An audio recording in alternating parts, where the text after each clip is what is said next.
ایمان کی وہ سطح نہیں ہے جو کھڑا کر دے حکم پر۔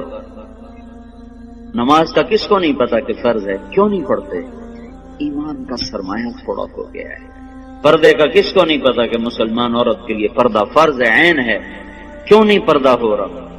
سرمایہ کوئی نہیں، پیسے کوئی نہیں، اور پیسے سے چیز خریدی جاتی ہے، ایمان سے چیز خریدی جاتی ہے، اطاعت ایمان سے آتی ہے، تو پردہ اٹھ گیا۔ ایمان کی حرارت۔ ایک عورت جب 5 ہجری میں پردے کا حکم آیا تو رات کو حکم آیا، کسی کو پتا چلا کسی کو نہیں چلا۔ فجر کی نماز میں عورتیں بھی آتی تھی مسجد میں، ایک الگ جگہ بنی تھی۔ جب ایک خاتون آئی، دیکھا تو ساری عورتیں پردے میں چادروں میں چھپی، تو تمہیں کیا ہوا؟ کہنے کی تجھے خبر نہیں رات کو پردے کا حکم آ گیا؟ کہ اچھا مجھے تو کوئی پتہ نہیں تھا، رات کو اللہ نے کہہ دیا ہے۔ تو انہوں نے اسی وقت نماز کے بعد ایک بچے کو بھیجا، کہا جاؤ بیٹا میرے گھر سے چادر لے کے آؤ۔ وہ بچہ گیا، گھر سے چادر لے کر آیا، پھر چھپا کے چہرے کے چھپا کے جب گھر پہنچی تو ان کے خامد نے فرمایا جب تمہیں پتہ ہی وہاں جا کے چلا تھا تو اس تکلف کی کیا ضرورت تھی، یہیں آ کے شروع کر دیتی۔ تو فرمانے لگی اللہ کے حکم کا پتہ چلنے کے بعد میری جرأت نہ ہوئی کہ ایک قدم بھی اس کی مرضی کے خلاف اٹھا۔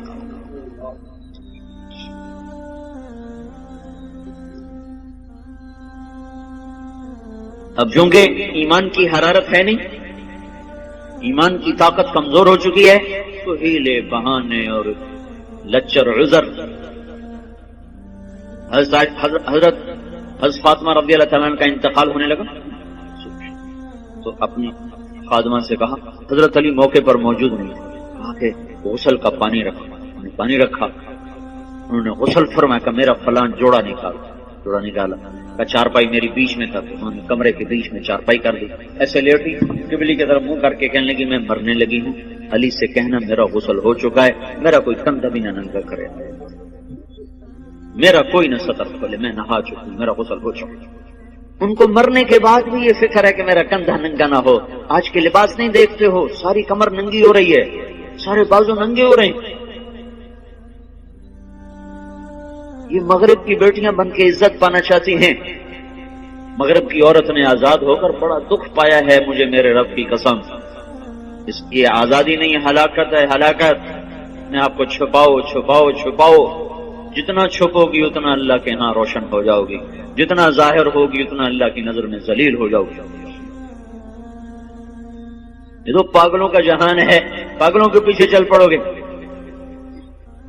ہماری مائیں وہ ہیں جنہوں نے موت کے بعد بھی کہا میرا سطر نہ کھلے، کوئی میرا کندھا بھی نہ دیکھے۔ حضرت علی تشریف لائے تو انتقال ہو چکا، تو خادمہ نے کہا کہ یہ فرما کر گئی ہیں، فرمایا ایسا ہی ہوگا، ایسا ہی ہوگا۔ اسی طرح جنازہ اٹھایا گیا، اور پھر اس سے کچھ دن پہلے کی بات ہے، اسماء بنت امیس سے کہنے لگی میری میت کا کوئی ایسا انتظام کرو کہ کسی کو پتہ بھی نہ چلے میرا قد کیسا، میرا جسم کیسا۔ تو انہوں نے کہا میں نے حبشہ کی ہجرت کی تھی، تو وہاں عورت کو دفن کرنے کے لیے، عورت کی میت اٹھانے کے لیے ہوتا ہے کہ وہ چارپائی کے اوپر ایسے وہ لکڑیاں جو لچکدار ہوتی وہ اس طرح پھنسا دیتے ہیں، اس کے اوپر چادر ڈال دیتے ہیں، تو اس سے وہ سارا وجود اندر چھپ جاتا ہے، پتہ ہی نہیں چلتا قد کیا ہے، موٹائی کیا ہے اور چھوٹائی کیا ہے۔ کہ بس میرے ساتھ بھی ایسا ہی کرنا۔ ایک مدد اللہ نے کی کہ میں رات کو اندھیرے میں اٹھایا، دن کے اجالے میں نہیں اٹھایا۔ ایک پردہ اللہ نے کہا کہ پوری رات کوئی پردے کا حکم دے دیا کہ محمد کی بیٹی آ رہی ہے، پردہ کرو۔ دوسرا کام اسماء بنت امیس سے کروایا، انہوں نے وہ پر لگا دی۔ وہ دستور آج بھی عرب میں چلا آ رہا، حضرت فاطمہ سے جو شروع ہوا، اس سے پہلے نہیں تھا۔ یہ جو جنازہ اٹھتا ہے، آپ لوگ دیکھو حرم میں جو جنازہ ابھرا ہوتا ہے وہ خاتون کا ہوتا ہے، اس کے اوپر انہوں نے کور لگایا ہوتا ہے۔ دیکھنا جو لوگ جاتے ہیں حج پہ، تو میں تو کئی سال سے جا رہا ہوں، کر یہ پڑھا بھی تھا اور دیکھا بھی ہے کہ جب خاتون کا جو جنازہ ہوتا ہے ویسے ابھرا ہوتا ہے، اور جو مردوں کا جنازہ ہوتا ہے ویسے سیدھا ہوتا ہے۔ وہ ایسے اونچا کیا ہوتا ہے تاکہ یہ عورت کس قد و قامت میں ہے وہ بھی پتہ نہ چلے۔ اسلام ایسے حیاؤں والا طریقہ زندگی بتاتا ہے کہ ہماری عورت کا مرنے کے بعد بھی پردہ ہے، یہ زندہ ہو کے باہر نکل رہی ہیں، کون ان کو سمجھائے؟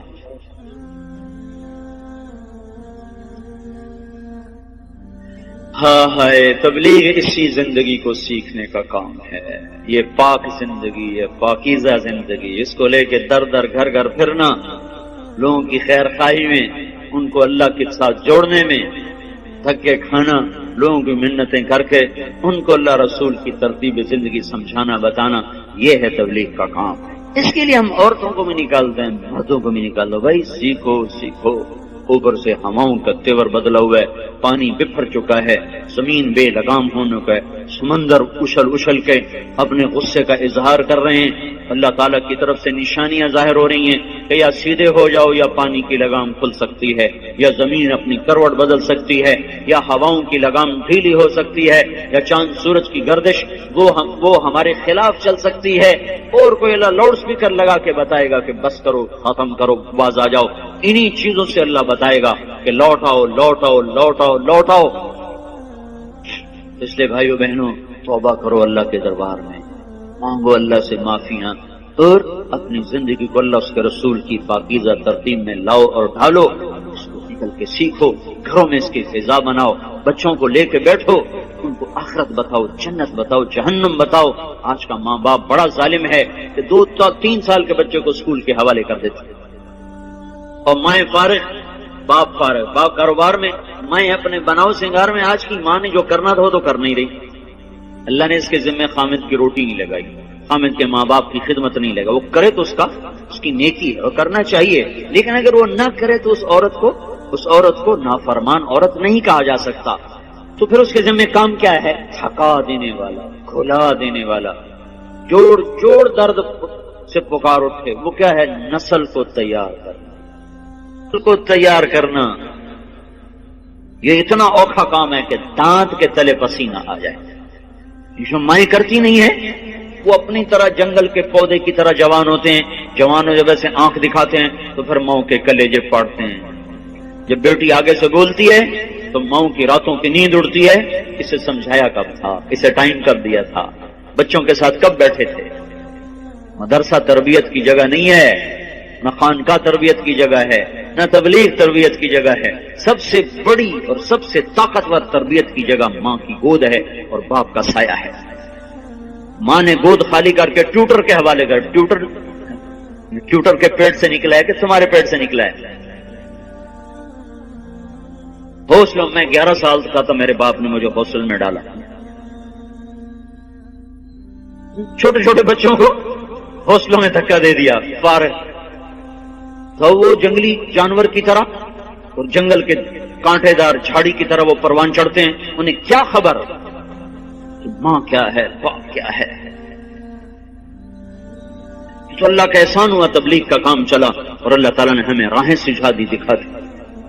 اپنی اولاد کے لیے وقت نکالو، گھروں میں بیٹھو، صحابہ کی سیرت پڑھو، حضور کی سیرت پڑھو، جنت جہنم کے واقعات سنو، پڑھو، سناؤ، ان کے معصوم ذہنوں میں ڈالو، تو آگے جب چڑھیں گے، پروان چڑھیں گے تو کچھ اپنے اوپر پھلدار ہو کر وہ نکلیں گے، ورنہ تو وہ کانٹے دار جھاڑیاں بنیں گے، کانٹے دار۔ سے وقت دو، اپنے آپ کے لیے وقت نکالو، اپنی نسل کے لیے وقت نکالو، اپنے گھروں کو مسجد بناؤ، گھروں کو مسجد بناؤ۔ زبان کا بول بڑی طاقت رکھتا ہے، زبان کے بول میں اللہ نے اثر رکھا ہے۔